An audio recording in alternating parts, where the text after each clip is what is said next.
I didn't know about, and I've got There to we go. change something. We're recording. Okay, that's perfect. So you need anything, the recordings there, and you're welcome to use them. Right. So we will start off in here. So smartphone photography, more than just a camera on a phone. So a little bit about me. I started my working life as a primary school teacher in Stepney, East London. Absolutely loved it. And then I had two of my own kids. And that's when you realise it's not 9 to 3.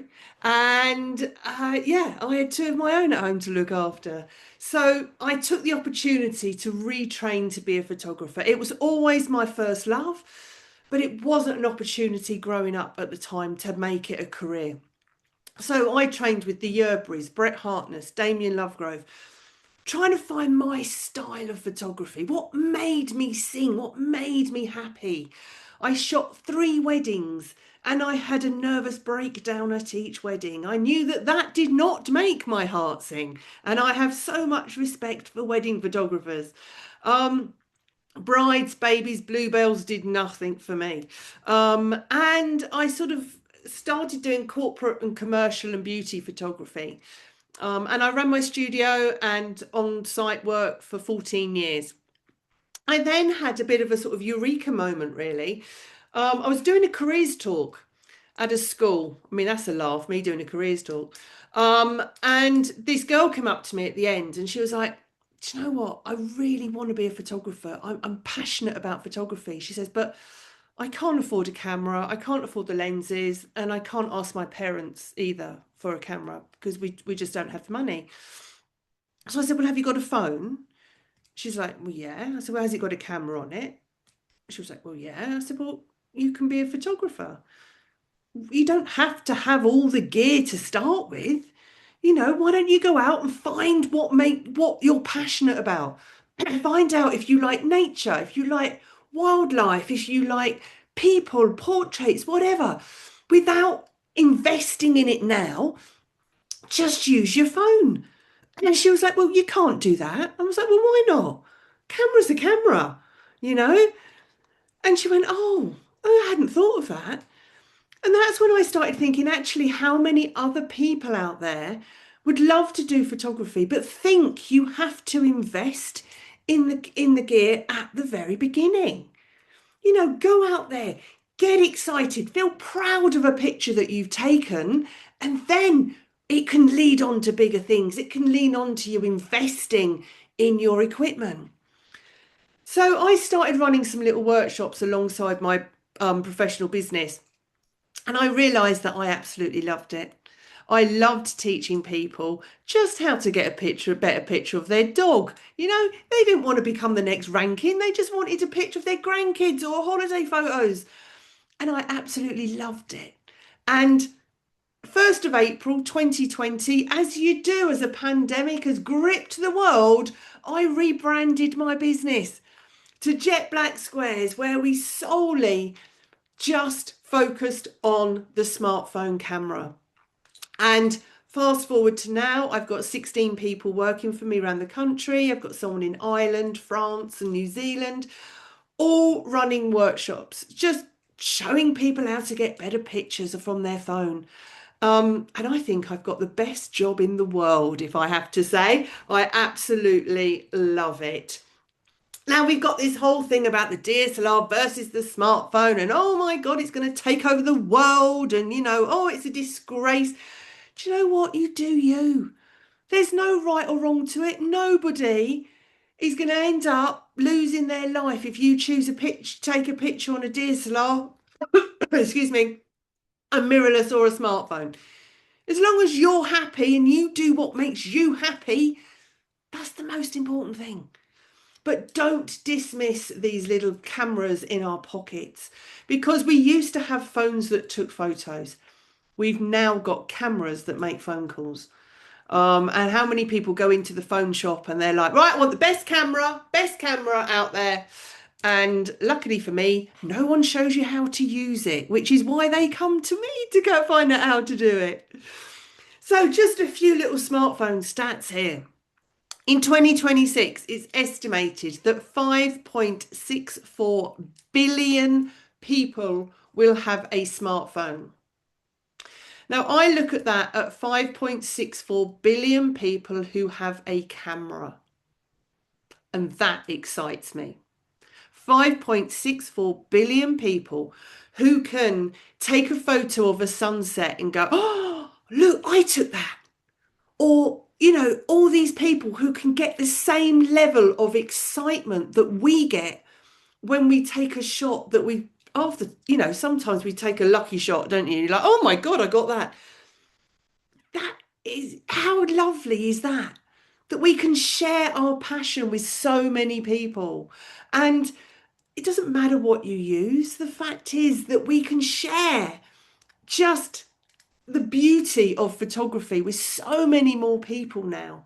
And as I said at the beginning, these people don't want to become a wedding photographer. They don't want to be the next ranking. They're not going to take anyone's job away. They just want to get a better picture when they're on holiday. Now, the thing that I find out of these, these little quotes here, that last one, that more than 64% of professional photographers use a smartphone for over half their personal photos, yet the same amount wouldn't dream of it for their professional work. Why is that? I wonder why, and I'm going to talk a little bit about that in a bit. But that's staggering, isn't it? Why on earth would they not consider it for their professional work? I do actually know a photographer he was an interiors photographer, and he'd done this massive great shoot. And he came down, he was like down and he was packing up, he packed everything up. And the owner went, oh, by the way, have you just taken a picture of X, Y, and Z upstairs? And he went, oh, no. He says, I'll go and do that now. And he went upstairs and he used his phone because he couldn't be bothered to get all of his equipment out again. And they didn't even know. So, it's funny. But as I say, I will come back to that in a bit. Now, I think that the whole smartphone photography revolution really started on the shot on iPhone 6 campaign. Now, this was where, for the first time, we saw pictures that had been taken on a phone, and this is an iPhone 6, and on a billboard. And the amount of people that went, oh, I've got that phone, I could get that shot. Or, oh my goodness, look what my phone can do. I'm going to get that phone because I want the best photos. Now, let's be honest here. I could have the same oven as Jamie Oliver and I would still burn water, okay? Because I can't cook to save my life. And it goes back to the old adage that you can have all the gear but no idea. Just because you've got the big equipment in your hand does not mean to say you know how to use it. Exactly the same with this. Just because you've got a fancy phone does not mean to say you're going to get the best pictures. And let's be honest here. These pictures, funnily enough, were not taken straight out of camera. And at the bottom, it says additional equipment and software used. Now, I'm going to send you through some follow-up notes tomorrow, if you don't mind forwarding them on to everybody. And one of them is a link to petapixel.com. If you know Petapixel, they sort of do reviews and things like that. And this is where this was videos in 2017. So bear in mind, it's a long time ago. 2017, a long time ago. That's mad, isn't it? But this is where they actually sort of unpick it and go, well, actually, how much of that shot on iPhone campaign was shot on a phone? And how much of it was editing and additional bits and bobs put on it afterwards?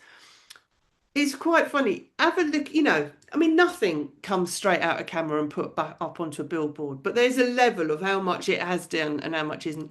Watch it and have a look and make your own mind up on that one. Now, Nick Knight, fashion photographer extraordinaire. He's got Hasselblads coming out of his ears. He's got probably a room full of all these cameras, and he's got Vogue covers and everything else. And a couple of years ago, he did an exhibition at Waddesdon Manor, National Trust property, called Roses from My Garden. And this was where he literally cut roses from his garden, as it says. He put them on his kitchen table, and just using the skylight above, he shot them with his iPhone over the space of 5 years. Now, these pictures were blown up to 14 foot high on a phone, on a minimum 5, 6, 7 year old phone. Um, and it was incredible. But this was brilliant. This shows again that you're not constrained by, oh, it's only a phone, it is a camera. And I'm going to send you, and one of the other things I'm going to send through to you is a video where Nick Knight, excuse me, I've got a tickly cough. Nick Knight talks about why he chose the phone. And as I say, he's got every camera known to man at his disposal. And he chose to do this exhibition solely shot on his phone. And like the iPhone 6 campaign, it did not come straight out of camera. And he talks about how Photoshop and AI, the dreaded AI word, has been used in order to get them print ready. It's fascinating. It's about 7 minutes. Grab a cuppa and a biscuit and sit and watch it. It's absolutely brilliant. I love it. Right, ranking 2017. I love ranking. I know it's a bit like Marmite. I love ranking. 2017. People think I can do it on my phone. Everyone thinks they're a photographer. A little bit damning on the old phone cameras there. Fast forward to 2020. Now we've all got cameras in our phones, in our pockets. I think it's time to use them. Slight change of tact there, isn't there? And I said, I love him, but I'm also slightly cynical. And it might be because he had a program and a book coming out called Rankings 2020. Now, if anybody watched that, it was on Sky Arts 2020. Funny enough, because it was called 2020. And this was where he asked people from all around the world to send in photos as to what 2020 meant to them. Now, when you look back at 2020, it was a bonkers year, wasn't it? You'd sit there and you go, did that really happen? It was mental. And this was the shot that I sent in. Totally shot it through my kitchen door of my two boys, because to me, nothing screamed a pandemic more than a home haircut. Now, we ordered those clippers off of Amazon. They were used once on each child. My eldest has got a scar on his head. The dog did a runner.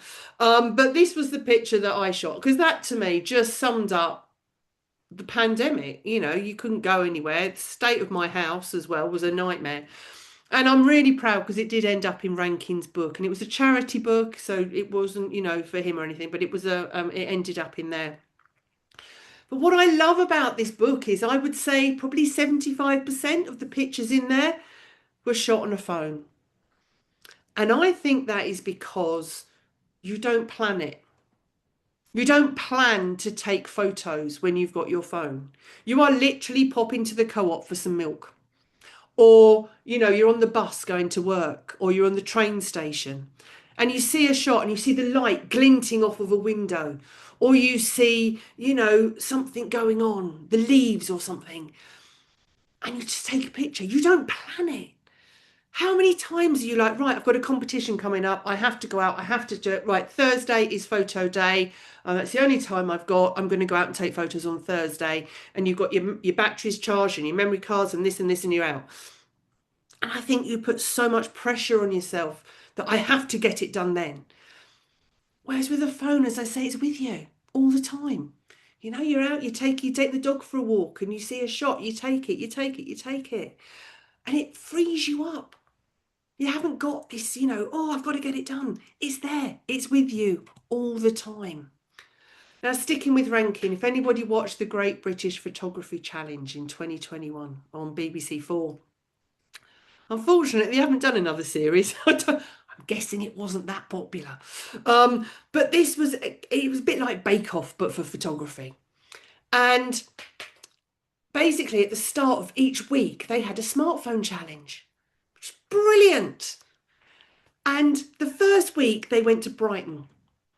And they all could only use their phones. And Rankin said, when they came back, he said, how'd you get on? And they were like, well, it was rubbish, wasn't it? We only had our phones. Why can't we take our cameras?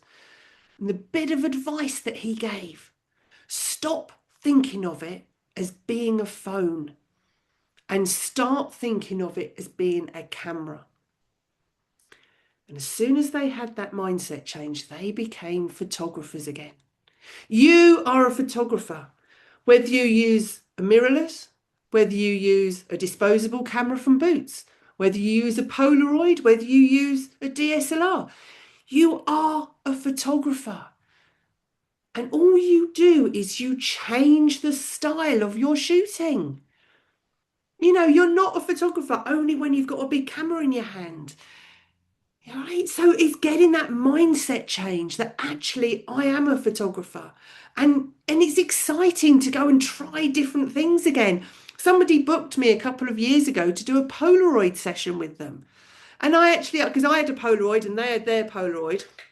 And after I scraped my chin off the floor, it was like £18 for 8 pictures in a cassette. You sort of sit there and you're like, this is brilliant, because it gets you back to the basics of photography. You can't go, it's all right, I'll edit it later, I'll sort it out later, it'll be fine. You can't do that, you know, and that's quite exciting actually, and it costs you a fortune as well. So what is photography? To me, photography is storytelling. It is telling a story without words. And how you tell that story and what you use to tell that story, I think is entirely up to you. This is one of my favourite photos I've ever taken. And I was working with a community food pantry in southeast London, very, very poor area. And people would come in, they had a massive, great community fridge, and people could come in and they could bring food in. People were coming in from their allotments and just putting the stuff in the fridge from their allotments, and then people would take it if they needed it, you know. And I was just doing a workshop with them, and I looked round and there were these 2 women shelling peas.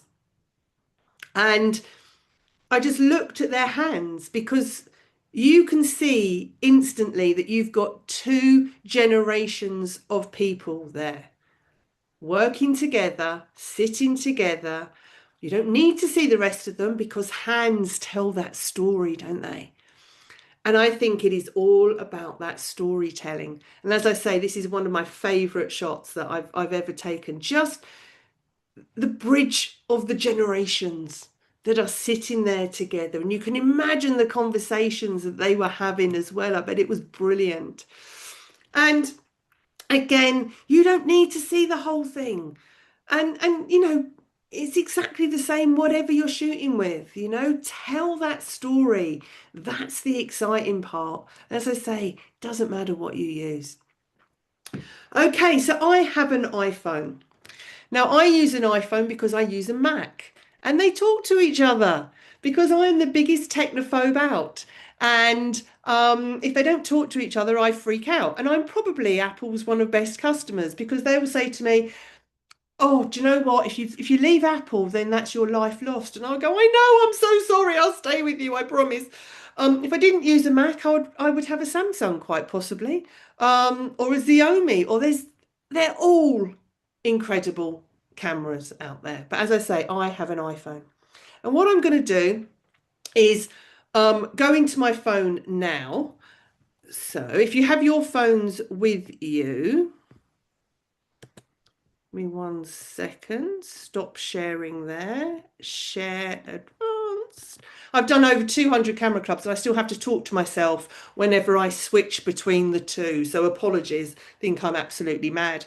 Right, we're going to show you how to set up the cameras now. Okay, so if you have your phones with you, I'm just sorting my lights out for my little people. Give me 1 second. It's always good doing everything live, isn't it? Eh? There we go. Right, so we're going to do iPhone first of all, because iPhone is an absolute faff. Okay, once it's done, it's done. So iPhone, we're going to do you first, then we will do Android. Android is pretty much similar for all of them. Okay, so I will do that in a second. So iPhone first of all. So first of all, we're going to go into settings. And you're going to go down to camera. Okay. Now, this is being recorded, so if you get a bit lost, you can watch recording or ask me at the break as well. Okay, so the first thing we're going to do is go into formats. And I always shoot on most compatible. Most people are on high efficiency, and high efficiency gives you a weird file extension, HEIF or HEVC, which means a lot of people have got to convert it to a JPEG in order to do anything with it. Most compatible saves it as a JPEG. Okay. Now, if you have Pro Raw and resolution control, turn that on. If you have it. If you've got an older phone, you won't have it. Okay. This is all personal choice. This is solely what I do. Pro Raw and resolution control means that when I go into my camera, I have the option of shooting in RAW or shooting in JPEG. Okay, now I think this is probably only on the 15 Pros and up. I might be wrong on that, but if you've got a newer phone, you've got that option, then brilliant, use it. Okay, so as I say, this is personal choice, but this is what I do. So most compatible and Pro Raw and resolution control if you have it. We're now going to come back now and go down to preserve settings, which is underneath formats. Okay. Now, don't worry about camera mode. That's just a bit annoying. All the rest, turn them on. Now, if you've got an older phone, you're going to have less of these things to turn on. If you've got a newer phone, you'll have hundreds of them. Just turn them all on. And this means what you leave your phone on, it comes back on. Okay. Pure laziness. Quite happy with that. Right. Come back now. Use volume up for burst. All right, I always recommend that you put that on. All right. Then we're going to go down, put your grid on and your level on. And then go down the bottom. If you have macro control, make sure that is on, if you have it. Okay. Right, that's it. We are done on the iPhone. So if you have an Android, you go into your camera itself. And on the Samsung, you will have, you need to go to your menu within your camera. Now this is a little dot now that's on the right hand side. If you touch on that, it then brings up all your menu options.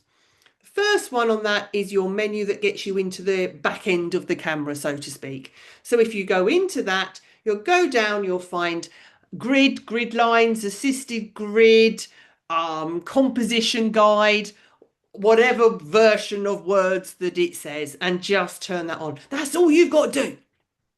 You haven't got to do anything else. Okay, because they've made life really easy for you, which is brilliant. Okay, that's all you've got to do is stick your grid on. If you have a Google phone, again, go into your camera itself. This is the boring bit. I do apologise. It does get more exciting, I promise. Go into your camera itself. Okay, this is for Google. Go to your little menu thing, which from memory is bottom left. Then you go to more. And again, you've got grid lines. If you've got an option of size 3x3 is absolutely fine. Then underneath that, you should have something like show manual controls. Make sure that's turned on as well. Google, if you get stuck, ask me at the break, okay? And if anyone's got a Xiaomi, your menu button is, there's a little down arrow, middle, top. Just touch on that. Most other Androids are pretty much the same as the Samsung, if I'm honest with you.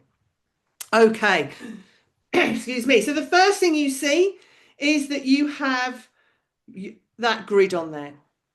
So the grid works twofold. Straight lines, you guys are photographers, you know that. But the fact is that we get our phone out our pocket and most likely we will be tilting backwards.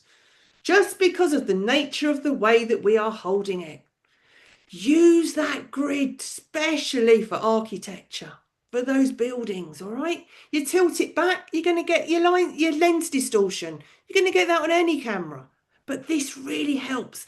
And you will also have a little spirit level in the middle. So when you straighten it up, can you see I've got that line in the middle that's appeared now? And it will go yellow when I'm straight there. Now, I think the grid is a lot more reliable, if I'm honest with you, than the spirit level. but it's entirely up to you. So you've got that little spirit level there if you've got it, and you've got the grid. Now, we teach non-photographers, so telling them about the rule of thirds blows their mind. Okay? They're like, what do you mean you don't put it in the middle? We could go home at that point, if I'm honest with you. So it does help with, you don't need it, but it helps with people with their composition as well. Now, when you come to take your picture, if you touch on the screen, you will either get a sun or a light bulb. This is your A, focal point, and B, your exposure. So I'm going to touch on this little lad here, and on the iPhone, I'm going to stroke my finger down, and my picture gets darker. I'm controlling my exposure. If I turn it up, your picture gets brighter. On the Androids, you might touch on the screen and you might go left to make it darker, right to make it brighter, or you might go up or down. It totally depends. On some older Samsungs, you might have to keep your finger on it, and then the sun comes up and you can see it. Okay, it totally depends what one you've got. On the Google now, when you touch on the screen, on the left-hand side, you will have white balance. On the right-hand side top, you've got brightness, and underneath you've got contrast. This is where we are controlling our exposure. And this is probably the most important thing. It is also your focal point, like I say. So I'm going to touch on this little lad here and take my picture. And I'm going to touch on the little lad behind and take my picture. So on here, can you see I've got him in focus, him out of focus, and on this one I've got him in focus and him out of focus. So if you're quite close to something, set your focal point first and then your exposure. Okay, so again, touch on the iPhone, stroke that down and take the picture. There we go, and you can see how I've brought that exposure down. Now, the one thing you don't do on a phone, on an iPhone especially, is pinch and zoom. If you pinch and zoom, you'll end up with pixelation. If you have a newer Android, you can pinch and zoom to your heart's content. However, be aware that AI is infilling for you. So the new Google phone that's out is saying, oh, I can get 100 times zoom. They can, but 90% of that 100 times zoom is AI. Now, at the end of the day, if you're walking along, if you're in Sainsbury's and you see George Clooney in the wine section and you're actually at the nappy section and you want to get a picture of George Clooney and you've got a Google phone, zoom in because I want to get George Clooney in the wine section. Thank you very much. I don't care. Okay, but just be aware that it's not a true picture, I suppose you could say. All right. Most Android users who get pictures of the moon, they're actually AI generated pictures of the moon. But at the end of the day, who cares? If you're entering it into a competition, then yes, you know, that's when it was not going to work. But if you just want to get a picture yourself, iPhone haven't gone down that route yet. Now, knowing iPhone, they do not want to be left behind. So I'm sure it's coming. iPhone, you still can't do that. Try and get into best practice of switching lenses if you can. Now on mine, can you see above my shutter button, I've got 0.5. That's my wide angle lens.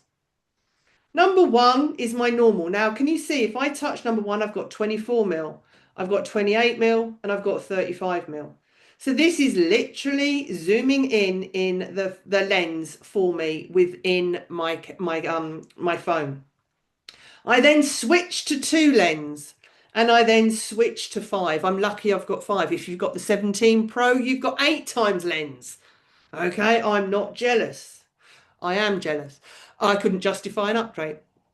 Okay, if you've only got 0.5 and 1, you've only got 0.5 and 1. If you've only got 1, doesn't matter.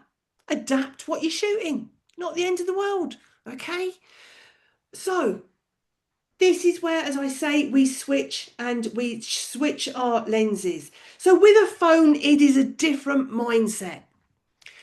Do you remember how I said with your Polaroids, you can't do any editing? That is it. You take it, you've got it, whatever. With a phone, 99% of the time, it's not going to be how you want it because you're that in between zoom. So you take with a view to crop or to edit afterwards. So take to crop is a much better way to get a shot than it is to pinch and zoom. As I say, unless you've got a newer Samsung or Google, or if you've got an iPhone as well. Okay. Now, can you see it on my phone? As I said, I've got the newer one, the JPEG top left. This is where if I touch on that, I can switch my shooting style. So if I want to, I can shoot on RAW and 48 megapixels. If I want to, I can shoot on JPEG and 48 megapixels.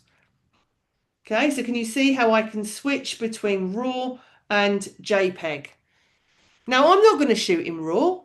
Unless there is something I really want to take, I am not going to shoot in RAW. Okay. I did shoot on my phone a conference just before Christmas. Don't worry, they didn't know I only shoot on my phone. And I shot it all in RAW because then they were high quality resolution images. They can do what they like with them. A lot of the time, I have to take a picture of what level of the car park I'm on because I can't remember where I park my car. I don't want that as a raw 48 megapixel picture. I'm paying for storage. Do you know what I mean? So I'm not going to do that. So I personally shoot JPEG 24, but it's entirely up to you. There is no right or wrong about it. Okay. So that is pretty much the basics, but one more thing. So I'm going to take my picture like this. I'm now going to turn my phone upside down. 180 degrees, turned it upside down and take my picture. And I want you to see the difference. That's normal. That's upside down. Look at that angle. All I've done is turn my phone upside down. You're changing where that lens is.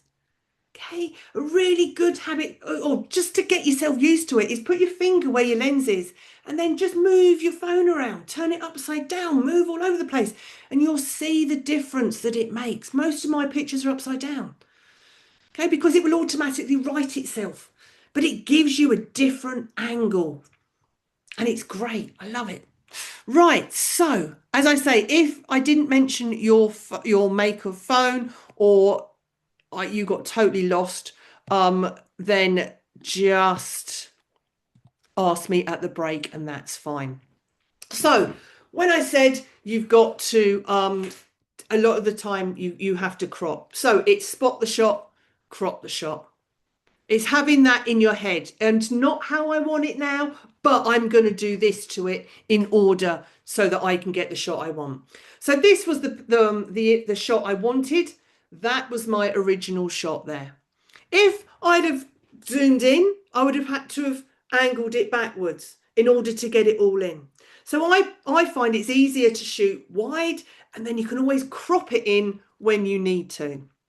Gives you that sort of flexibility to straighten it up and everything else. Whereas if you shoot in straight like that, you haven't got that flexibility. So in order to keep those straight lines, that's how I shot it and that's how I cropped it. There's no real loss of quality or anything else on this.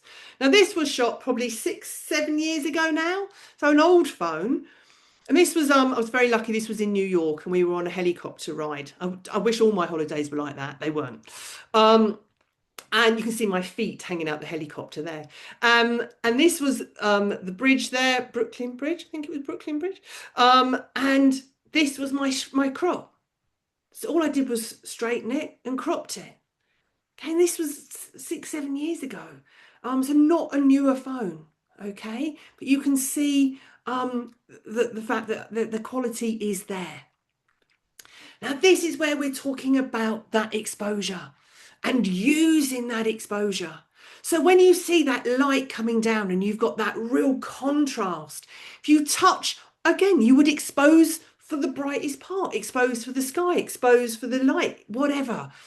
Exactly the same as you would do normally. So you would touch and you would underexpose, whether that's going left or whether that's going down. That brings the colours to life and the background darker. Now, if you think that I spend hours editing my photos, I do not. I use Snapseed to edit my photos. I think that's one of the best free editing apps out there. There's no adverts, totally free. Because I say it's free, it's free. And I do think it's one of the best ones out there. My mantra and mantra that we teach on our workshops is if you can't edit in a minute, bin it, because I can't be bothered. Okay. That sounds awful. But as I keep saying, non-photographers do not want to be overwhelmed with 20 minutes, 30 minutes per picture. All right, try and get it right as much as you can to start with your exposure. And all we're doing is tweaking at the end. Now, again, on here, we've got that, that contrasting color coming through.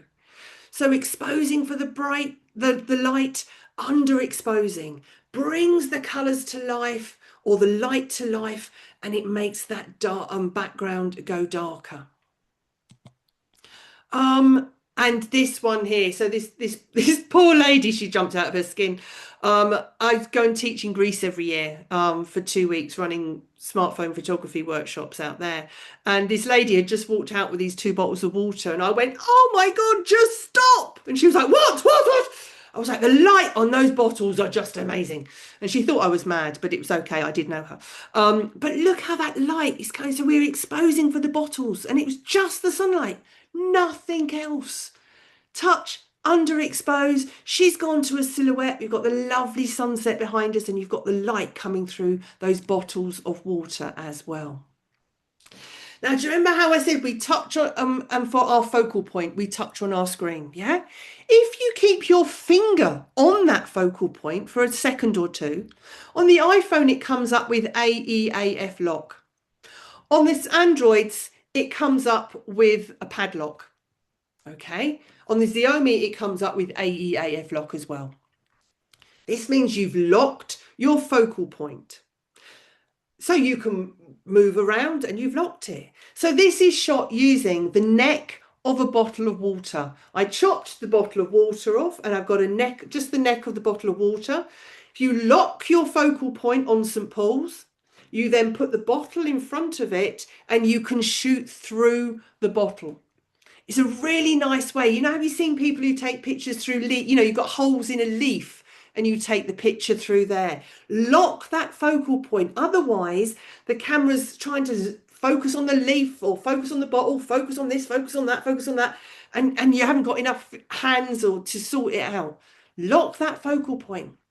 What you can do is you lock the focal point, and then you can do your exposure afterwards as well.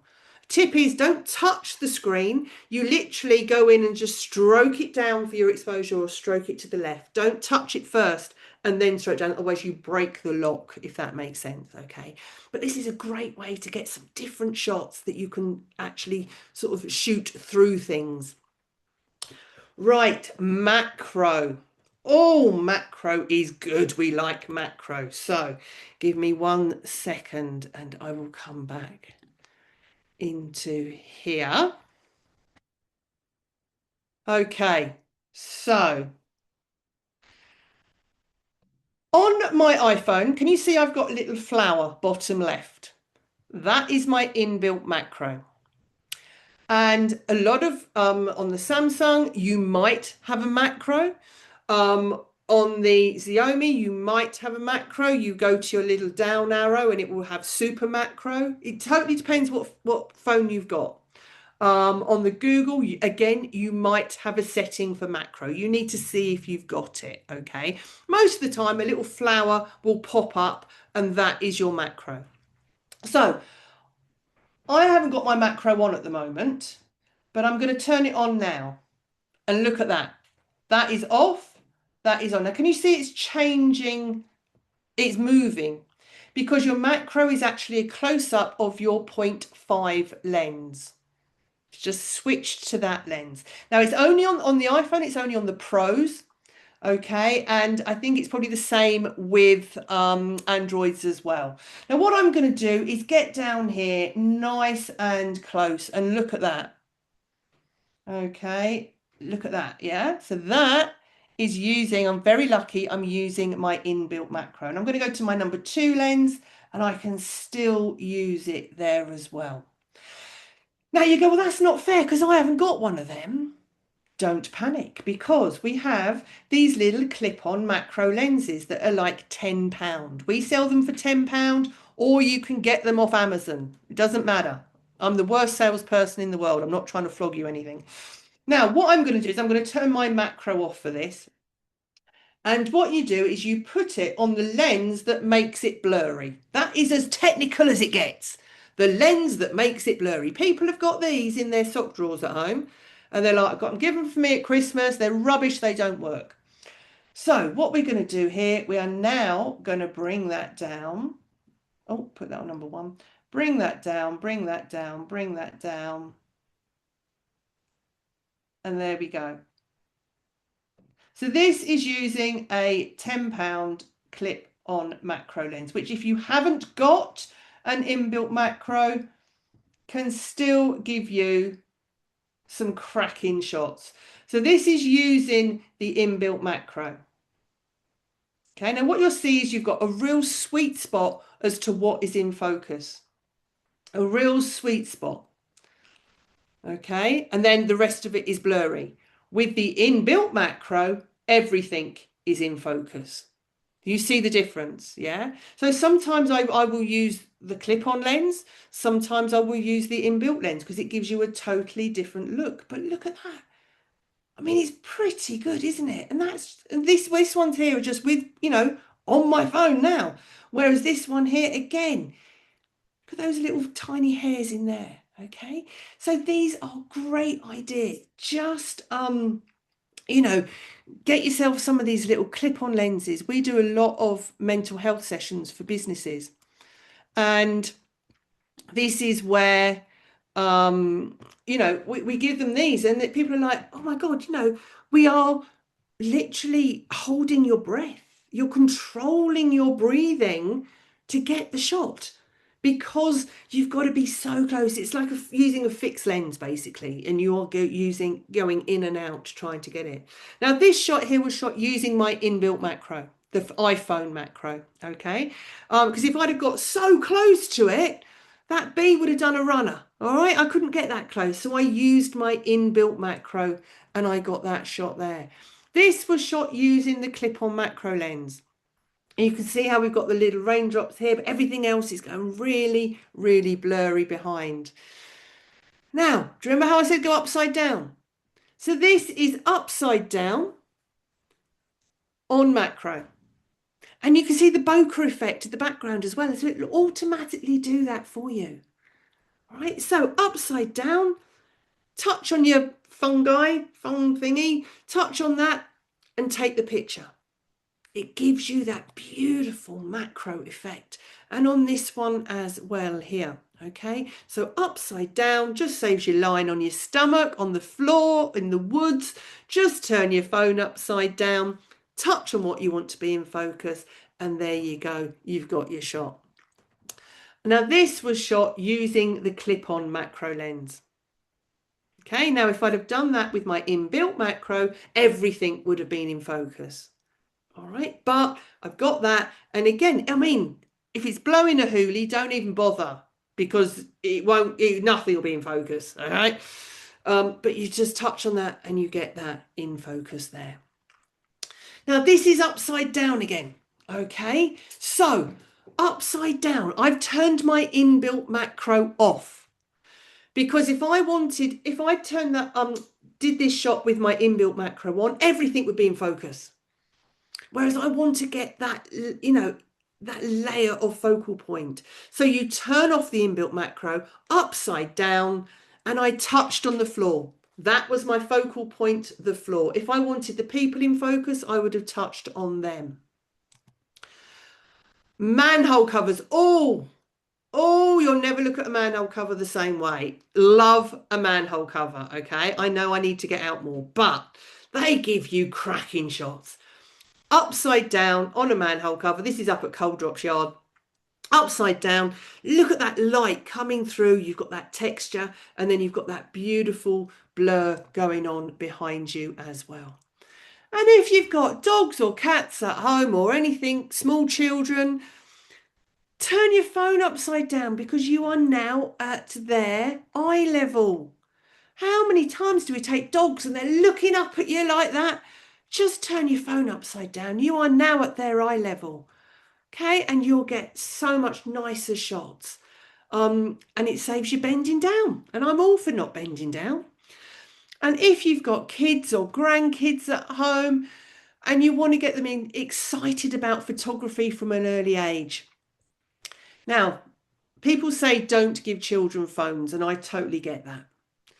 But if you give them your phone and you've put it on airplane mode, all they've got is a camera. They can't access social media. They can't do anything else. It is solely a camera. So get kids excited about photography. Yeah. So these are some little tiny model railway figures that I got. And they're fruit pastels on the left-hand side. But how cool is that, you know? Get some little Lego figures. Take them on, if you're babysitting the grandkids, get some Lego figures, go in the garden and take them on a Jurassic adventure. And they can spend hours taking these, you know, figures on an adventure. By turning your phone upside down, it brings the characters to life because they look life-size. Again, to save your back, I'm all for saving your back. If you want to get the top of something, put it on selfie. Don't bend your back going backwards. Seriously, turn it on to selfie, hold it out in front of you and take the picture. And I bet you're all sitting there going, but the quality's not as good. Quality's rubbish on the selfie camera. It's not as good. It used to be. Not a lot of difference now between the two, if I'm honest with you. And it depends what you're going to do with it. You know, if Nick Knight can blow his pictures up to 14 foot high on a 6-year-old camera, I think you'll be fine just taking a picture on selfie. Okay, do not get hung up about using the selfie camera. This is up at London Bridge, more London. And if you walk along there and you just hold your camera out, you get this beautiful juxtaposition of these buildings that are coming through. Okay, fantastic. And also when you go on to selfie, you'll have two little crosses. And when you put the two crosses together, it means that you're totally flat. Whether that's totally flat against the sky or whether it's totally flat against the floor. You will get those two little crosses, put them together, and you will be totally flat. And snowdrops. We don't know what snowdrops look like because they always bend over. Or what are those, are they hellebores? Is that the ones that look like umbrellas that bend over? Yeah. Stick your phone underneath it, put it on selfie, cracking shot. You get great shots there. Right, we are nearly at the break, I promise you. She's sick of my voice. Right, I'm going to show you about portrait mode now. Now, this is probably the best thing that I think about the phone cameras. Okay, so let me come out of here again. I don't think I go into my phone in the second half, so you'll be pleased to know about that. Right, so come back. There we go. Right, portrait mode is utter genius. Okay. Oh, hello. Where's that gone? We had this problem before. Hang on, give me 1 second. And it should come in. I think I moved the thing a little bit. No, not now. Do not. Oh, why is it always saying, do you want to do an update? No, I'm in the middle of something. Right, portrait mode. Now, if you have done the new update on the iPhone, which is hideous, I hate it, but there we go. Portrait mode. You slide along at the bottom and you've got portrait mode. Okay. In the Samsung, go into your portrait mode. Google portrait mode. Xiaomi as well. And as I say, most of them are pretty much the same if you haven't got any of them. Now, portrait mode will only kick in when you are a certain distance apart. And can you see on mine, it will say move further away. And now, there we go. That studio light or natural light or whatever has gone yellow. Now, on the iPhone, if you've done the update, you've got the little squares on the top right-hand side. If you touch on that and go to aperture, where it says aperture, if you haven't done the update, you'll have an F top right. Now, this is where I can change my aperture from 1.4 all the way up to f16. So I'm going to shoot this on 1.4. Okay, and I'm going to take my picture. Now on the Samsung, you've got your in portrait mode. Right hand side or left hand side, you've got a little dot. If you touch on that dot, you come up with a scale of 1 to 7. That tells you how blurry your background is. 7 is really blurry, 1's not blurry. On the Google, you can change it afterwards, but not before. Okay, and the Xiaomi, I'm saying Xiaomi because so many more people have got Xiaomis now. Xiomi, I think it is. It used to be a Huawei, but they've changed it to Xiaomi now. You will have a little aperture sign. If you touch on that, this changes your aperture from, I think yours goes to 1.2 up to f16. Okay, so I'm going to get it in focus. It will say to you, move further away, move nearer, move further away. And I'm going to take my picture. So on the iPhone, here is my picture. Okay, you can see portrait mode kicked in. Now 1.4 is a little bit too harsh. I think it looks like he's been cut out and stuck on. Do not panic. If I go to the 3 lines next to the bin at the bottom, if you touch on that, this is where I can change my F number afterwards. Not only that, can you see I've got that square around my little man? If I touch up there, I can change my focal point afterwards. Now, the square is only on the newer phones. Okay, I think it might have been the 14, possibly the 14 and up. But look at that, I can change my focal point and I can change my F number. I can also, you see the little hexagon, pentagon, whatever it is, top left. If I touch on that, I can change my lighting. Some of it is very dodgy. Do not be tempted to do the dodgy lighting. I tend to use either studio light or natural light. Studio light is what I tend to stick with. All right, and you can do that there. On the Samsung, go to your photo.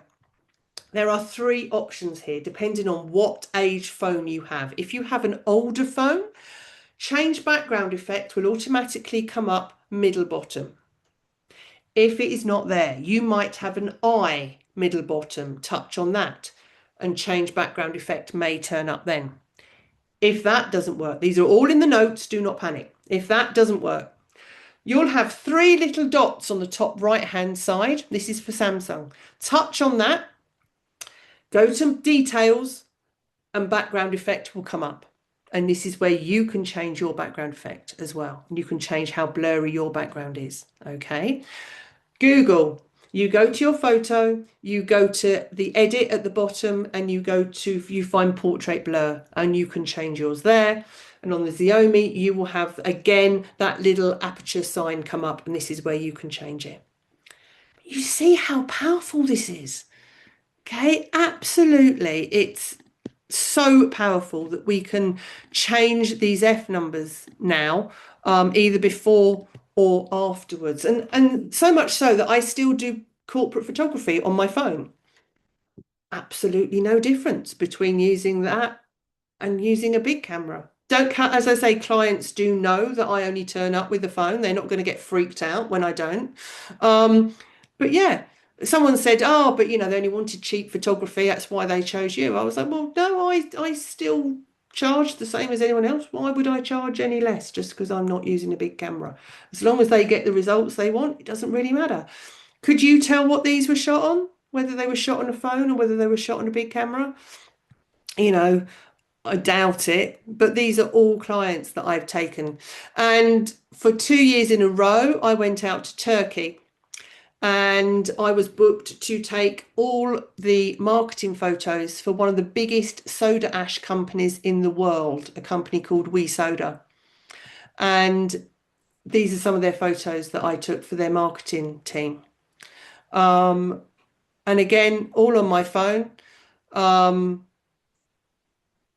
And these were taken and these were on their 2023 annual report. And these are some of the pictures that I'd taken there.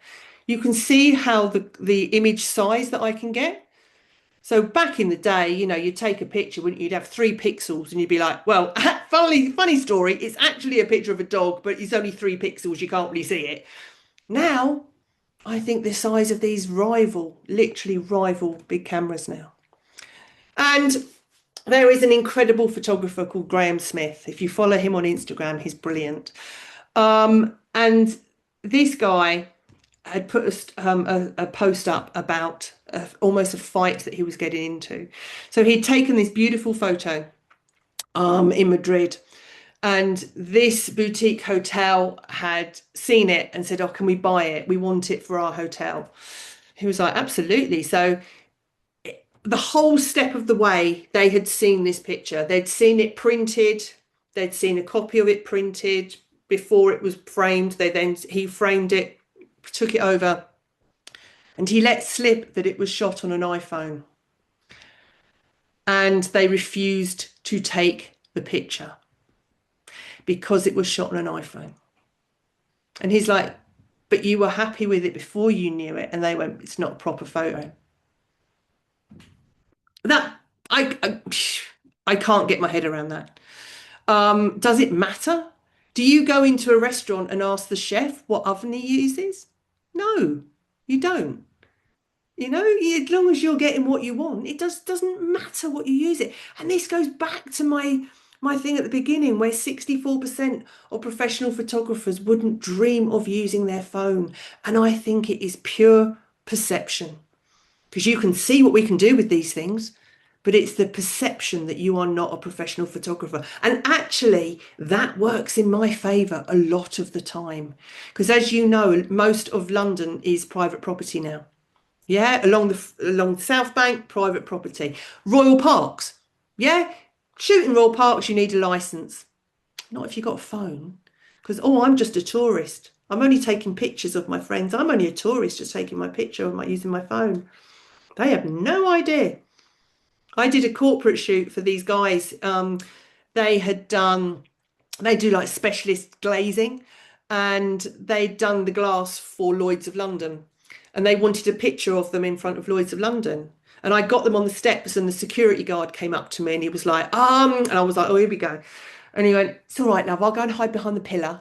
And when you finish, let me know and I'll come out again. You don't want my hi-fi in the way." Can you imagine if I'd have got a big camera?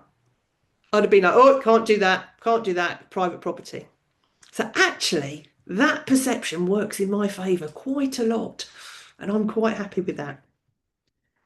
Okay, so I will come back now, and just before the break, and if there's any questions as well, just a few things to show you. Firstly, phone cases. If you have a flappy phone case, what I mean by a flappy phone case is the one that you open out and you've got your credit cards down the side, yeah? And you're holding it up here and you're trying to keep that over this way and you're all over the shop like this. If you can, and if you want to, I would recommend just getting a case like this. They're solid, all right? Then get a screen protector to put on top, because this means you can treat your phone like a camera. You can hold it steady. You can do the bits you want to do, okay? And then you can do it without having to hold that out here and it's flapping around in the wind and everything else. A wrist strap.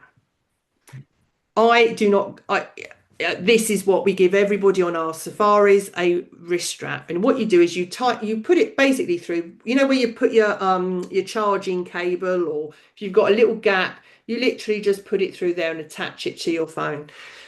Phone thieves. This will deter phone thieves. And also, you don't want to drop it in the Thames, okay? So you can drop it like that and it's fine, and it's secure and it's solid and it's on your wrist as well. We sell these for a fiver, but again, you can get them off of Amazon. It doesn't matter, do you know what I mean? But it's really worth it and worth thinking about. You know, if you're out and about, just be aware, because phone thefts are huge. And lastly, selfie stick. Mm. I hate selfie sticks with a passion. However, this is actually a tripod. So what Mm. you can do, you can open that up there. You've then got a tripod and you've got a little Bluetooth remote here. These are about £9 off Amazon. Great. And I will show you in the second half what I use my tripod for. But there you go, a little tripod. And it stops you bending down as well, or crouching down. You know, if you want to get a picture of the manhole cover, you can get down, but you can't get back up again. Selfie sticks are brilliant for that. Okay, has anyone got any questions at all for the break? I've got one, Jeanette, Uh-huh. which so I do most of my photography. Actually, I do use an iPhone, but it's quite an old one. The only lens it's got is actually rather a wide angle lens because they obviously designed for doing selfies, frankly. Um, so the problem then is one of that everything. How to describe it? It makes everything in the distance further in the distance. Mm, It's not a sort of like a natural lens, like a 50 mil yeah. on a full frame. Is there any way around that, or do I just have to get it? But I looked at the newer ones, and they just seem to have even wider lenses rather than having a natural one. I mean, the good thing about the newer ones is that you can, at the beginning, actually, you're number one, you can touch it and you've got 35, you've got whatever Mm, you can go in then, which is better. Obviously, I mean, I will always say just work with what you've got. Don't go out and buy a new mm, phone if you don't have to. But the newer phones have actually got round to the fact that we don't just want one lens that is a wide angle. We have mm, got those other ones.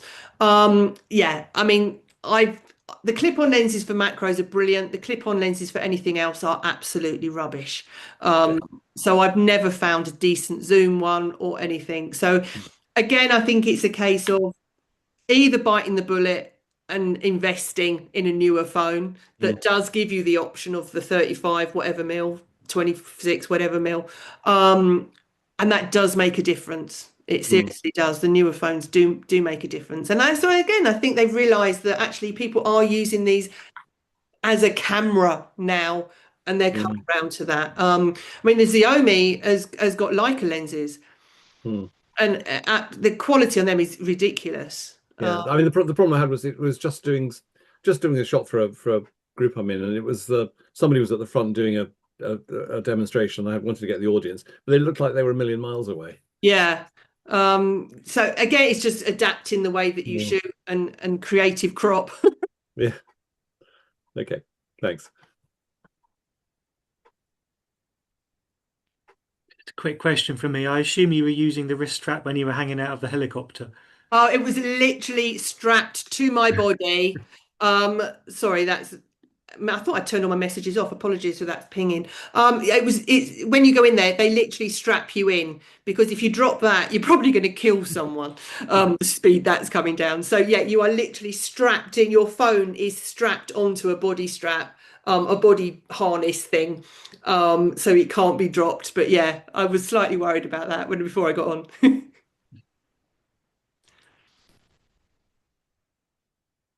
Okay, any more questions? Okay, we'll have a quick break. I'll just pause the recording there and I'll hopefully remember to put it back on and hand back over to Jet. Cool, thank you very much. Thank you for coming back, everyone. Nipped off to see the Traitors final. The next thing I'll talk about is reflections, and one of the most important things, especially for an Android phone, is a Lego brick. Okay, so you need to beg, borrow, and steal a Lego brick from a child. And you've got a Lego brick there, and I will show you why. So let me just do this. Because you can get the best reflection shots because your phone is so small. By turning it upside down on any reflective surface, you can get a fantastic shot. As long as that light's in the right place, upside down. So the shot on the left-hand side is basically from the Thames wall on the right. And if, as I say, if you've got that light in the right place, you can get some great shots. Now, the Lego brick comes into its own when you have a puddle. So carry a bottle of water with you. Pour the water on the floor and the Lego brick basically goes in the water. You then turn your phone upside down and put it on top of the Lego brick. Now, iPhone users, we're not so bad because we have a sealed unit around the top. Android, every single Android phone have got holes in the top. You do not want to get water in there. Okay, so, and the great thing is if you've got a deeper puddle, just build up your Lego bricks. But they don't take any space up. So put that in the water, turn your phone upside down, stick it on the thing. But, if you've got a smooth, so you know outside St Pancras, you've got that lovely smooth sort of almost like a patio, isn't it? You know, the flagstones there. The water just sits on top and it gives you that beautiful reflection. And whenever it rains outside the portrait gallery, oh, you get the best puddle. I can tell you where all the best puddles in London are. I tell you, right underneath Nelson's column, you will get a cracking puddle. Okay, always upside down underneath Nelson's column gives you a fantastic reflection there.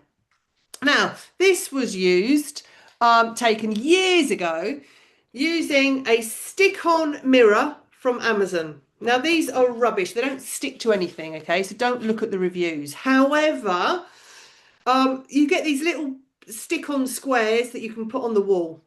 Keep a pack of them in your bag and you've got a puddle in your pocket. Get it out, upside down on a bit of, bit of silver. Again, gives you a great reflection. Now, obviously, this one isn't an exact reflection because you've got the sort of distortion at the end, at the bottom, but I think that adds to it a little bit. But yeah, reflections are great. And you can get a vertical reflection. So just use a window. Okay, so what you do is you've got your window, put your phone up against the window, ideally with the lens next to the window, and you will get a cracking shot. Now, what happens if the window's on the other side and your lens isn't next to the window? Just turn your phone upside down and then you've got your lens next to the window. Doesn't matter. Okay, you'll still get a shot, but it won't be as sort of like exact.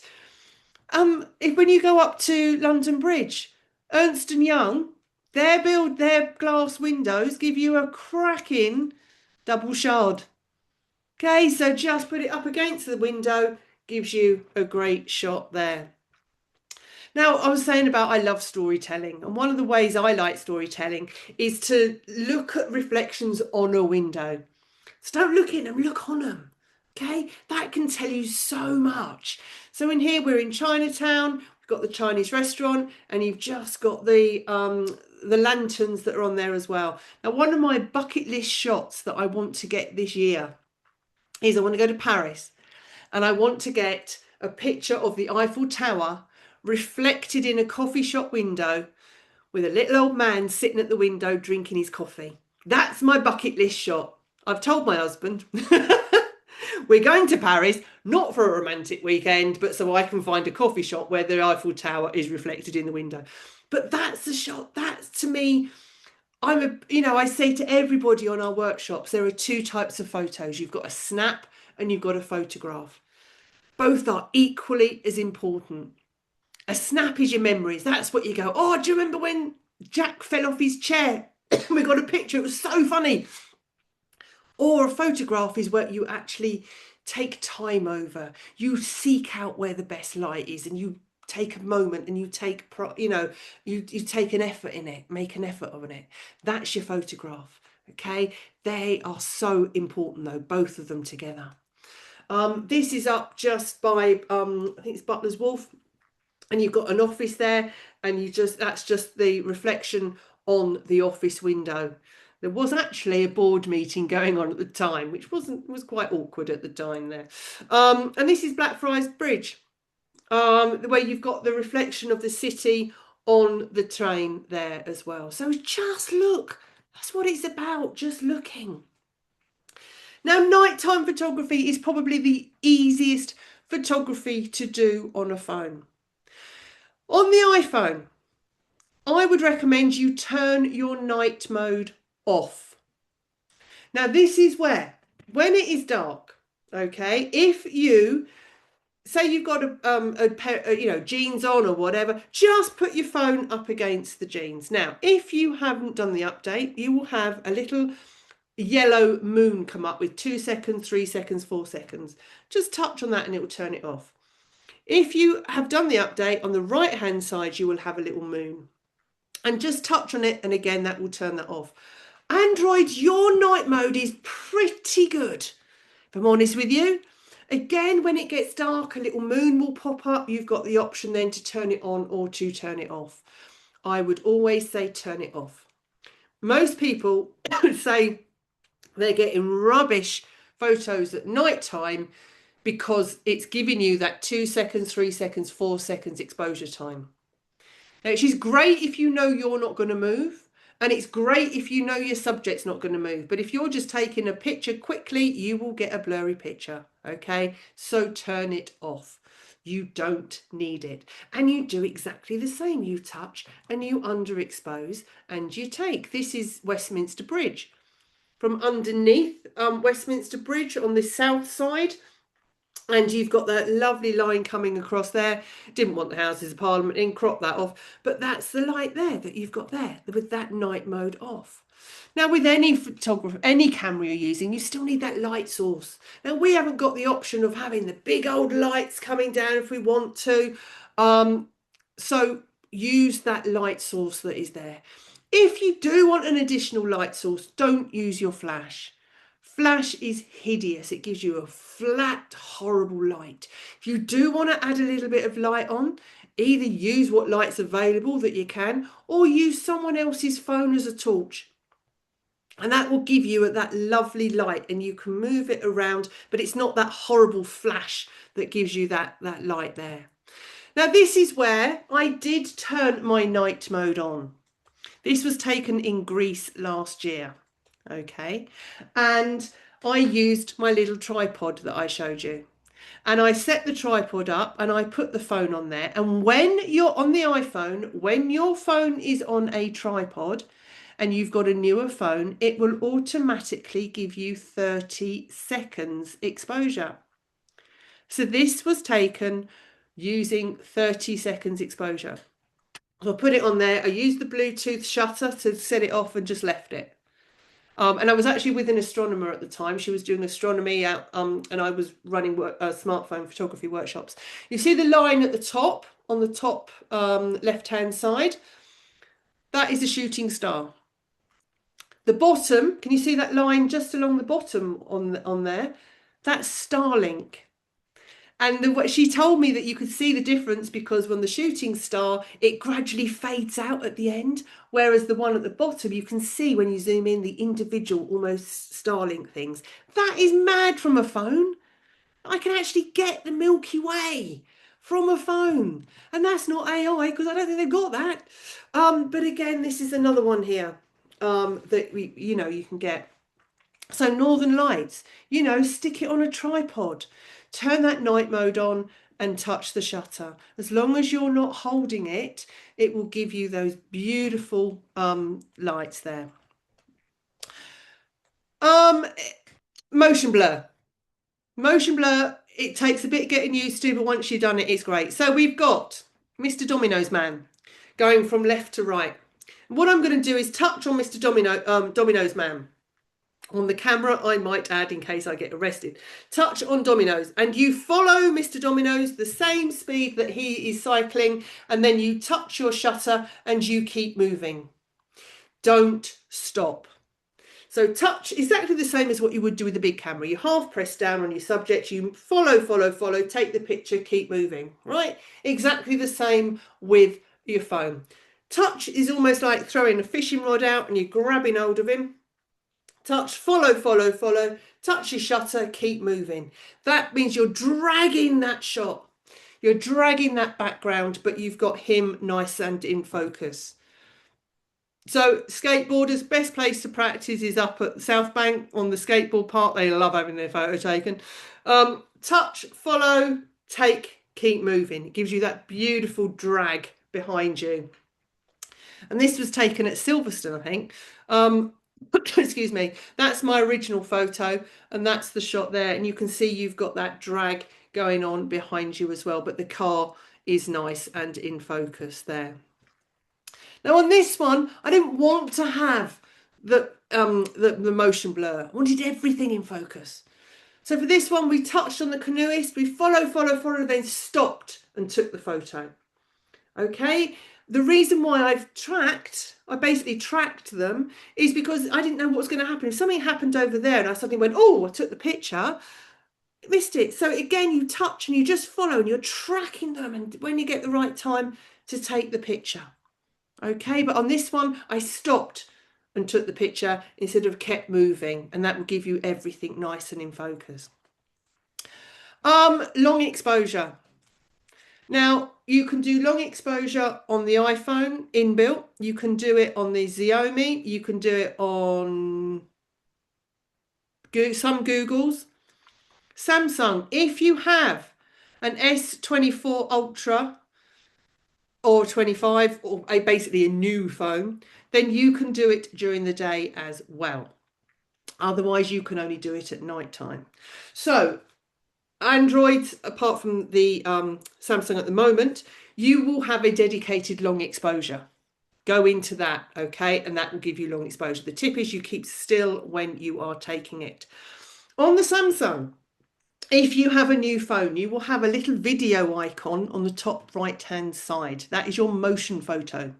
If you turn that on and you take a picture, and this is if you've got it, once you've taken your photo, it takes that little 2-second video, right?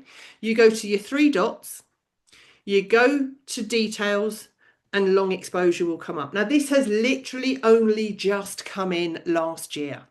Beforehand, they didn't do it. Now, if you haven't got that, don't panic, because you will get the best long exposure shots at night time. And I will show you one that I took with the Samsung. To get that, again, this is in the notes. Go to your Pro mode. Take your ISO down to 50 and your shutter speed to 1 or 2 seconds. You can only do that at night time though, because it's too bright otherwise, and you'll see, okay? But you will get the best shots, and I will show you. On the iPhone, this is where you put your live on. I will mostly say turn live off, because live takes a 2-second video every time you take a picture, which means your photo is actually a screen grab of a video, okay?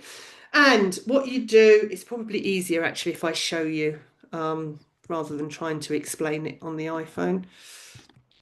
So we're going to use, oh, not now. I do not want to connect now. Right, so you've got to pretend that this is a beautiful waterfall, okay? Apologies, it's all I've got. So I'm going to turn my live on, okay? And you're going to keep nice and still. Oh, sorry, it's I think I've got a dodgy connection here. Let me just put that back in again. I might have to tell you about it if it ain't going to work. Perhaps I do need to do the update. Right, so, no, oh, is it doing it? Not now. Right, so we'll do it as quick as I can. I've turned my live on, okay? And what you need to do is that's going to be moving. And you touch your shutter once. 1, 2, while it says the word live, you keep still. Don't keep your finger on it because it will take a video. So touch it like a hot potato. Okay, so 1, 2, 2 seconds while it's got the word live. Okay, do not keep your finger on it. As I say, otherwise it takes a video. So there's my little 2-second video there. You can see the word live, top left. If we touch on that, go down to long exposure, and that will give you a long exposure image. All it's done is it's merged that 2-second video. Okay, it is not the best quality, as I say, but I'm coming out of there before it crashes everything. So just to be on the safe side. So as I say, it's not the best quality, but on here and it makes pictures colors a little bit wishy-washy. It also crops it slightly, and this will be the same for the Samsung as well. When it converts to a long exposure, it will crop it slightly top and bottom, so make sure you've got a border. So on here you can see that the eye had stopped working, so that's nice and crisp and clear, but the carousel was going round, and you can see that long exposure on there. Waterfall, this is as waterfally as we get in St Albans, okay? But you can see how it smooths water out as well and gives you that lovely effect there. This is London Bridge Station, so you can see how it makes people all ghosty, which is great if you've got loads of people around. A really nice thing to do is, if you have say you're in New York, Times Square, you have one person standing still in New York, in Times Square, you take the picture and you're nice and still as well, They'll be in focus, but all the other people will be blurry around them. So that's quite a nice shot to try and get. Now, this was the shot I took on the Samsung. Okay, so I took this on the Samsung S25, a red bus going past St. Paul's. And like I say, Samsung, you beat iPhone hands down, I think, for nighttime photos.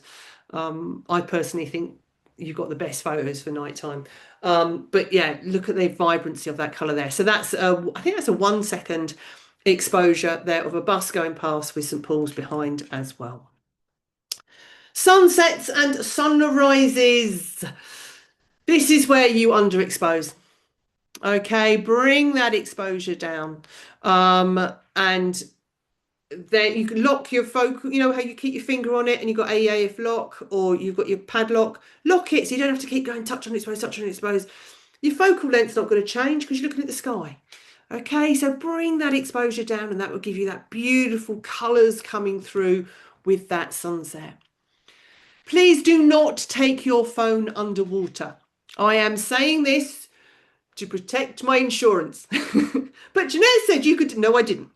But have you seen those little pouches that you can put your phone in? They're like £5. Put your phone in, airlock it, right? Stick it around your neck. You've got an underwater camera for a £5. You know, or you can get housing now where you unscrew it, you put your phone in, you screw it back up again. Brilliant. You have got a powerful underwater camera with you. If you go scuba diving, you can get them now where you can actually regulate the pressure within the cases as well for a phone. You can get ones that have got domes on, so you can get split water in water and out water. A lot cheaper than a housing for a big camera. Okay, but do not, even no matter what they say, they'll all say, oh, well, you know, they're all waterproof. No, they're not. Please do not trust them. Do not take your phone underwater, okay? Now, these are just some of my photos that I've put on that my view of photography is it's about making the ordinary extraordinary. It's about finding beauty in absolutely everything, whether you're in a concrete car park or whatever. It's finding a shot, whether it's the light coming through or whatever. There is always something to photograph wherever you are. It's a case of slowing down and looking and observing and seeing what you can see. And then you really start to pick out little things. These are just some of my favourite photos, really.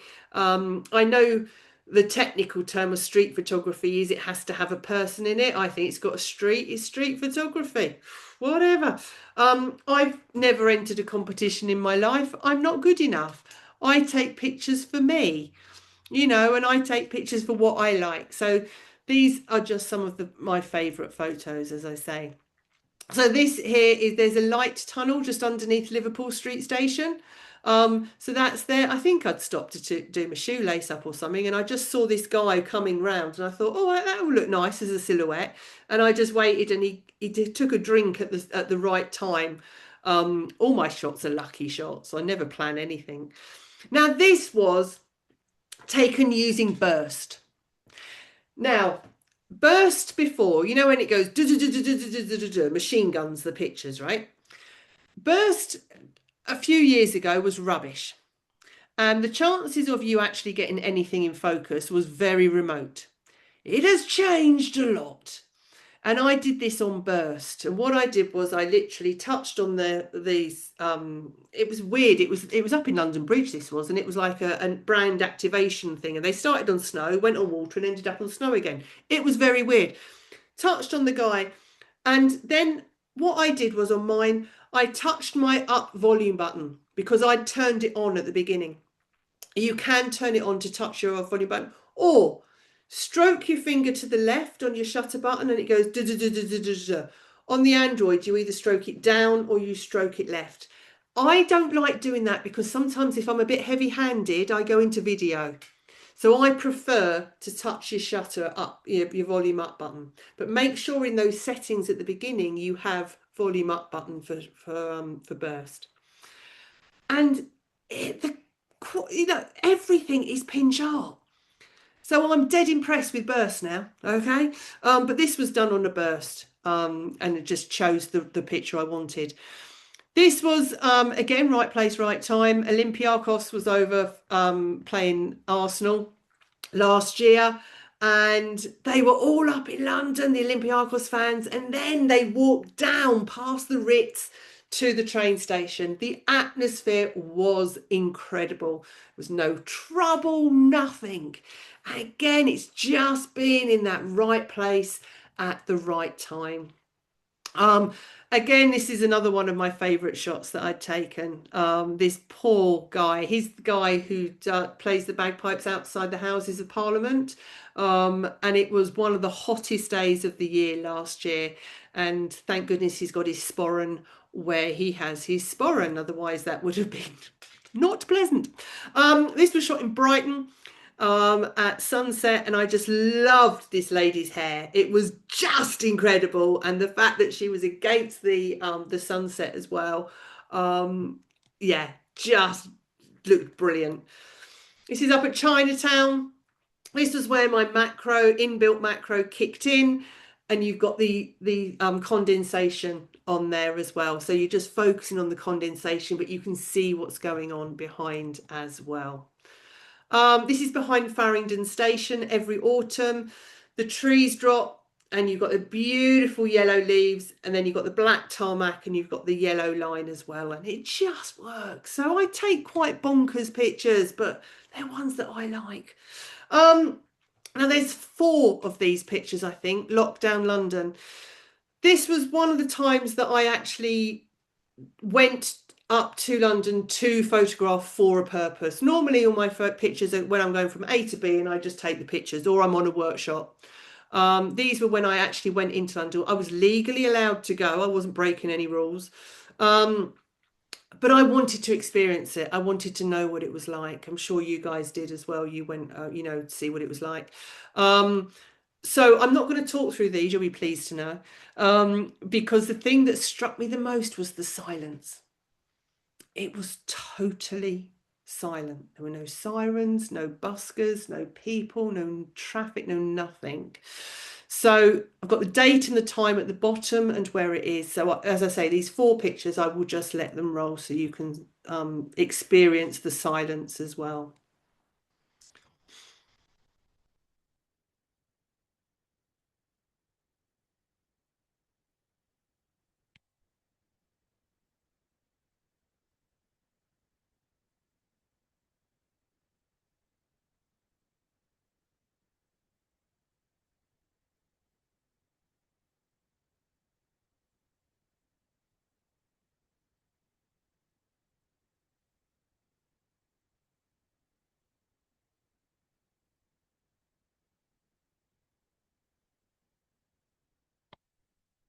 Okay, so the power of the smartphone camera.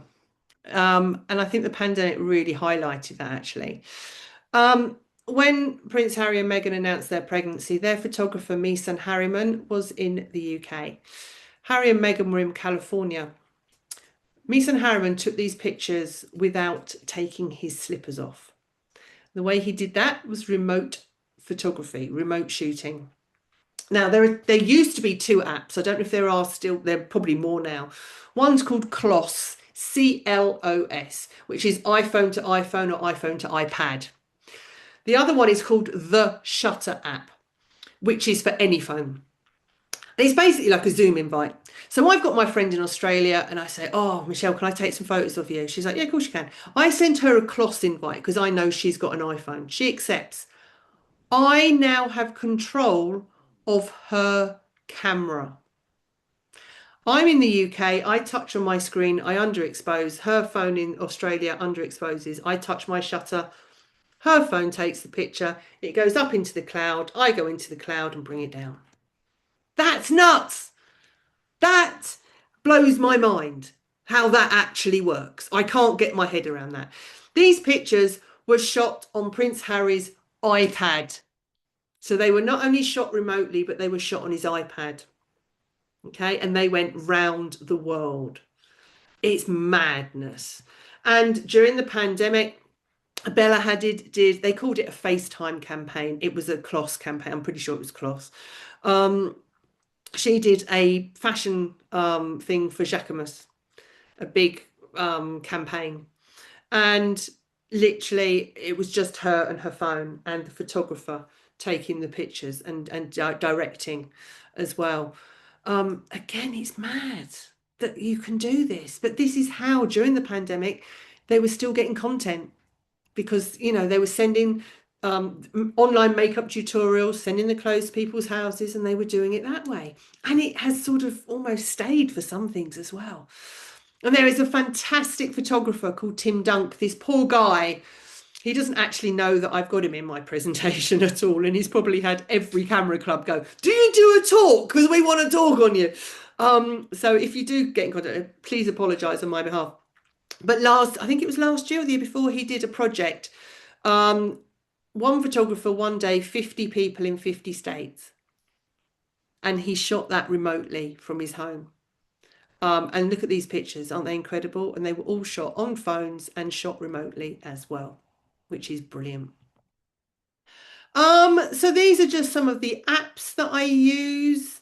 Snapseed, as I say, I totally recommend Snapseed. It is 100% free.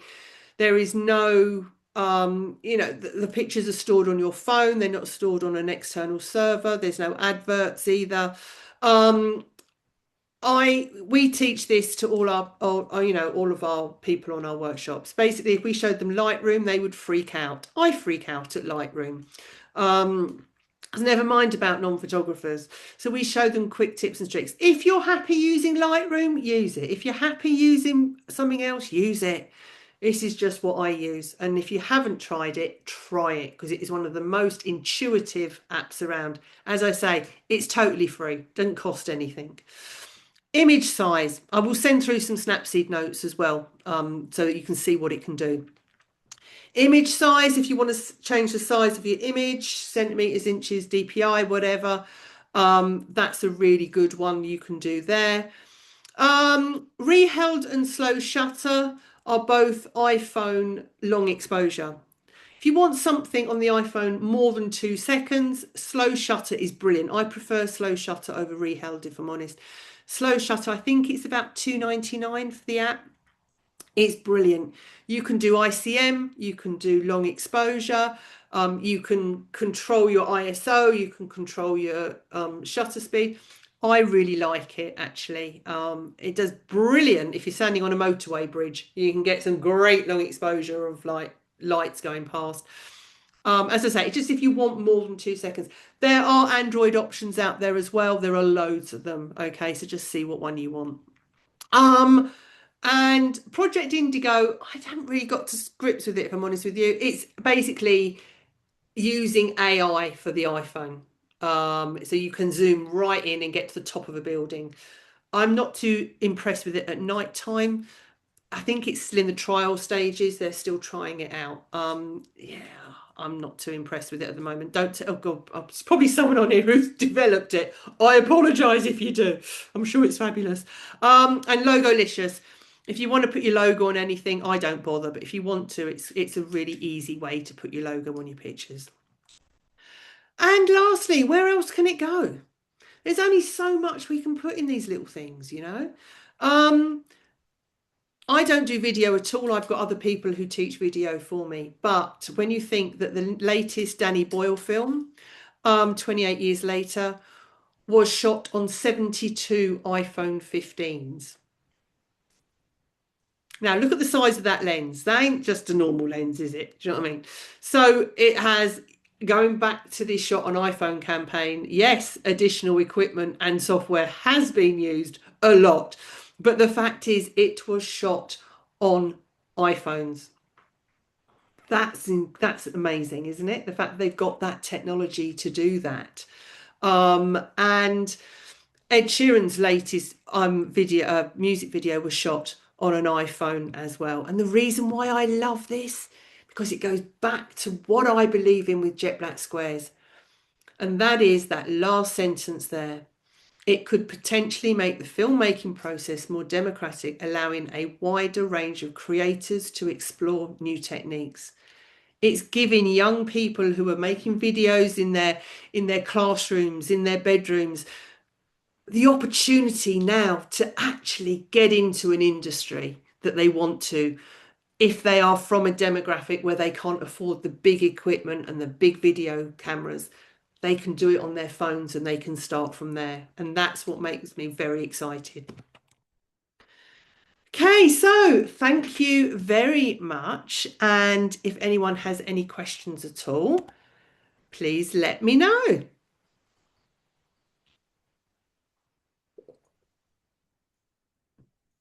Don't forget you're all on mute, so you might have to unmute yourself before you speak.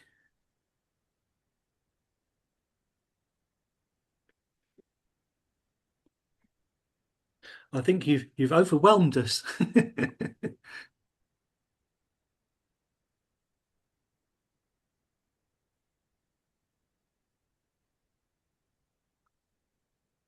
Sorry, I was just saying thank you. I wasn't asking a question. I found that really useful. There were lots of really interesting tips. So thank you.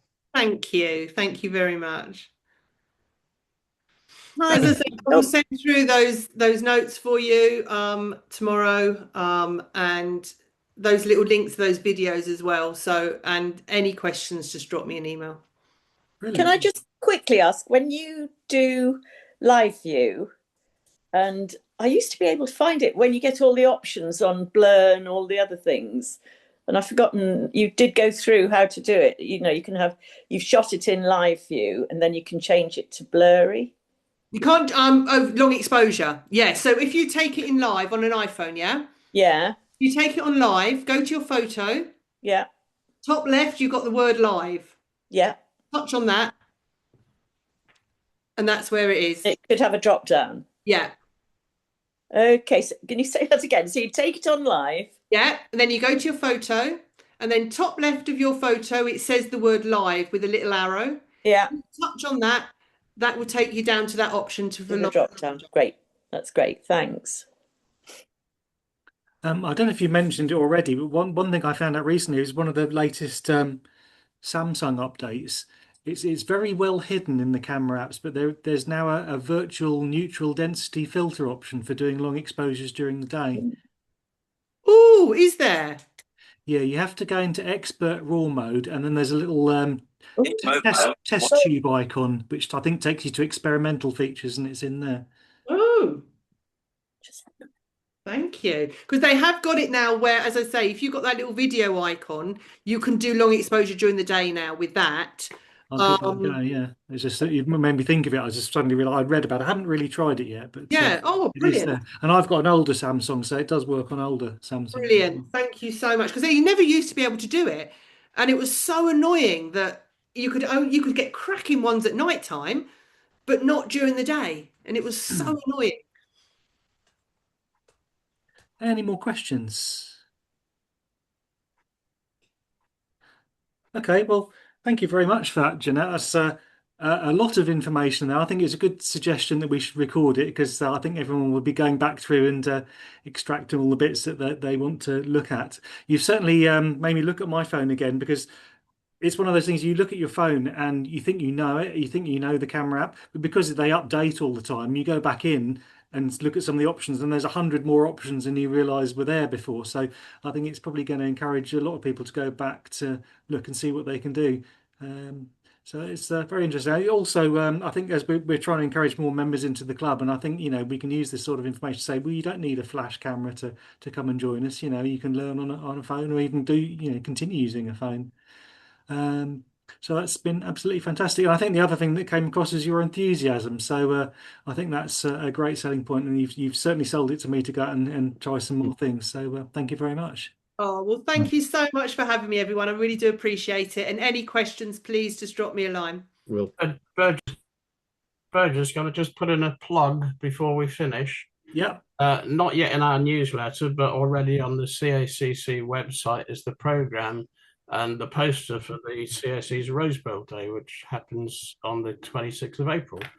The Rose Bowl competition is preceded by a photography competition and a presentation. The judge for the competition is one Jeanette Lenden, and the presentation is by the same Jeanette Lenden. So Not the same you've had a presentation. preview, not the same presentation, but you've had the tuition to get you some prizes then. No pressure on that one, eh? I'm terrified already. Thank you, Paul. It just remains me to say that next week we've got a talk by Margaret Soraya, the Mindful Landscape, Scottish artist, photographer, and writer living on the Isle of Harris. So that should be another interesting talk to end. I think that's the last of our Zoom sessions, isn't it? Before we're back in the club in February. So Margaret was she. I don't know if people remembered, or some people may. She originally did a presentation during lockdown. And she does really beautiful, very quite pastel landscapes, and also wedding photography in the environment, as it were. And it was completely inspirational talk. And she's really, really good, and her photos are fantastic. And she was talking about how lockdown had affected her, but. And because she had long COVID, it turned out, while she was in there. Anyway, we thought that a few years on, it was time to have her back, and she can then talk to us about where she is now and the mindful landscape that she's doing now. Great. Okay, well, hopefully see you then, and have a good week. And once again, thanks, Jeanette. Thanks, everyone. Thank you. Take care. Have a lovely weekend. Bye.